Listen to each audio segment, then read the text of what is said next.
Renungan Umat dengan judul Teladan Kemurahan Hati, berdasar dari bacaan surat 2 Korintus pasal 8 ayat 3 sampai 5 yang demikian. Aku bersaksi bahwa mereka telah memberikan menurut kemampuan mereka, bahkan melampaui kemampuan mereka. Dengan kerelaan sendiri, mereka meminta dan mendesak kepada kami, supaya mereka juga beroleh kasih karunia untuk mengambil bagian dalam pelayanan kepada orang-orang kudus. Mereka memberikan lebih banyak daripada yang kami harapkan. Mereka memberikan diri mereka pertama-tama kepada Allah, kemudian oleh karena kehendak Allah juga kepada kami. Amin. Demikianlah firman Tuhan. Yang berbahagia ialah setiap orang yang mendengarkan firman Tuhan dan yang memeliharanya. Maranatha.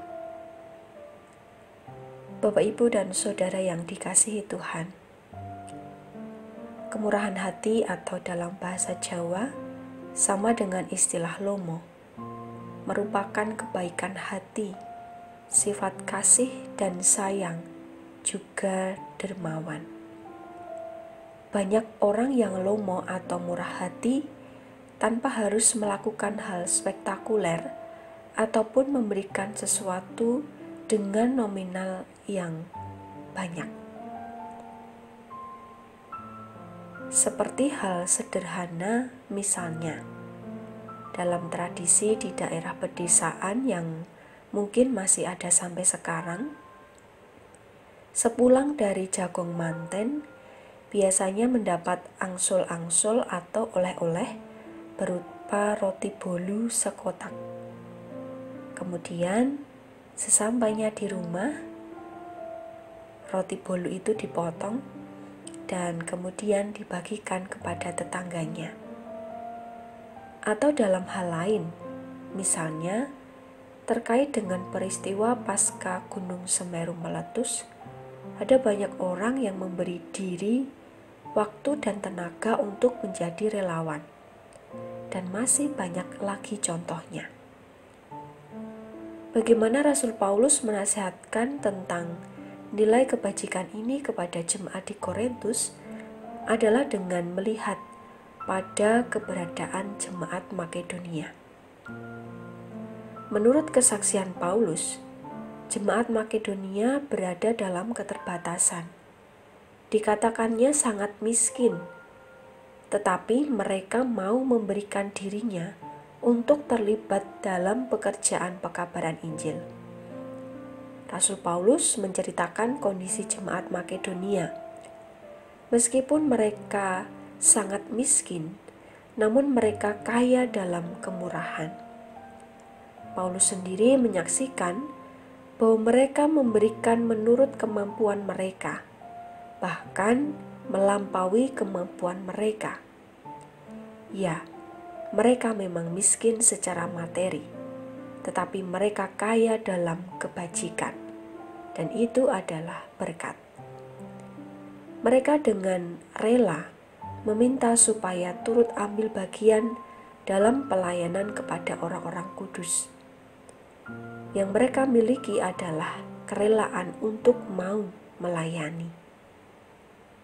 Jemaat Makedonia memberi bukan karena sudah merasa lebih, tetapi karena mereka mau mengikuti teladan Kristus. Kemudian Rasul Paulus juga menceritakan teladan kemurahan sejati, seperti yang dilakukan oleh Kristus. Di ayat 9 dikatakan, "Karena kamu telah mengenal kasih karunia Tuhan kita Yesus Kristus, bahwa Ia yang oleh karena kamu menjadi kaya oleh karena kemiskinannya." Kristus rela mengesampingkan banyak hal demi menyatakan kemurahannya kepada manusia dan menjadikan manusia itu kaya karena keselamatan dan hidup kekal. kemurahan Kristus adalah teladan sejati, sebab tak ada yang dapat menandingi. Apa tujuan Rasul Paulus menceritakan tentang sikap hidup jemaat Makedonia yang sudah bermurah hati dalam keterbatasannya, sekaligus juga teladan kemurahan sejati yang dilakukan oleh Kristus Yesus? Tak lain adalah mendorong jemaat Korintus untuk bermurah hati kepada yang lain, terlebih bagi mereka yang berkekurangan. Konteks jemaat Korintus, sebagaimana disaksikan oleh Rasul Paulus, mereka dikaruniai kelebihan-kelebihan. Mereka kaya dalam segala sesuatu, baik iman, perkataan, pengetahuan, ataupun materi. Paulus mengajak supaya jemaat Korintus juga mau untuk saling melengkapi agar tercipta keseimbangan. Jemaat Korintus unggul dalam sifat-sifat baiknya, dan Paulus juga mendorong supaya mereka unggul dalam pelayanan kasih. Paulus mendorong, maka hendaklah sekarang ini kelebihan kamu mencukupkan kekurangan mereka, agar kelebihan mereka kemudian mencukupkan kekurangan kamu, supaya ada keseimbangan. Tidak selamanya jemaat di Korintus berada dalam kondisi lebih ataupun kuat. Ada kalanya mereka juga membutuhkan dukungan dari yang lain. Dikatakan agar kelebihan mereka kemudian mencukupkan kekurangan kamu. Belum tentu juga jemaat yang pada saat itu berkekurangan akan terus berkekurangan. Mereka pun juga memiliki kelebihan yang bisa mendorong atau mendukung jemaat yang lain. Paulus menegaskan kepada jemaat Korintus bahwa orang yang mengumpulkan banyak tidak kelebihan, dan orang yang mengumpulkan sedikit tidak kekurangan. Kelebihan dan kekurangan, kekuatan dan kelemahan ada dalam diri setiap orang. Kelebihan ada supaya digunakan untuk melengkapi kekurangan yang lain. Dan dengan kelebihan itu, jangan sampai membuat setiap orang merasa dikdaya. Tidak harus menunggu kaya untuk bisa bermurah hati. Seperti jemaat Makedonia misalnya.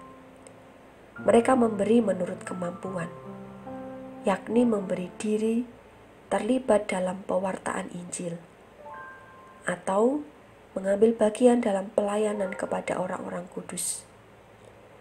Mereka memberi diri pertama-tama kepada Allah, kemudian oleh karena kehendak Allah, juga kepada Paulus dan rekan sekerjanya yang lain. Kiranya kita senantiasa disadarkan untuk menghayati kemurahan Tuhan, dan dimampukan untuk memiliki kemurahan hati dalam hal saling mendukung, mendoakan, menghibur, atau apa yang bisa kita berikan menurut kemampuan kita. Seperti memberi sepotong roti kepada tetangga kita, misalnya, sebagai contoh tindakan yang sederhana. Tujuan kita memberi adalah sebagai respon atas kasih Kristus yang telah dinyatakan bagi kita, bukan karena kemampuan atau kelebihan kita yang kita rasa itu sebagai kehebatan kita. Selamat menghayati, salam sehat untuk kita semua. Tuhan Yesus memberkati. Mari kita berdoa. Bapa Surgawi, terima kasih atas kemurahan-Mu yang boleh kami rasakan hingga hari ini. Kami bersyukur atas firman-Mu yang mengajarkan kepada kami untuk senantiasa menghayati kemurahan-Mu.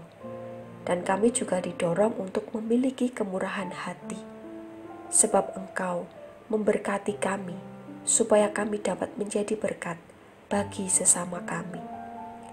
Kami mendukung dalam doa untuk pemerintah dalam upaya penanggulangan pandemi COVID-19, program vaksinasi, juga bagi saudara-saudari kami yang terdampak bencana alam, baik itu banjir, tanah longsor, gempa bumi, angin puting beliung, dan Gunung Semeru yang beberapa hari yang lalu meletus. Bagi warga yang terdampak, kiranya Engkau memberkati, yang kehilangan harta benda maupun orang-orang yang dikasihi, kiranya Engkau menghiburkan. Berkati juga untuk para pemerintah setempat dalam setiap kebijakan-kebijakan untuk menolong warga yang terdampak. Berkati kami juga ya Bapa, dalam menghayati Minggu Advent yang kedua. Kami menyerahkan keluarga, pekerjaan, serta pergumulan kami dalam tangan kuasa-Mu. Dosa dan kesalahan kami, kiranya Engkau berkenan mengampuni. Dalam nama Tuhan Yesus Kristus, kami berdoa dan mengucap syukur. Amin.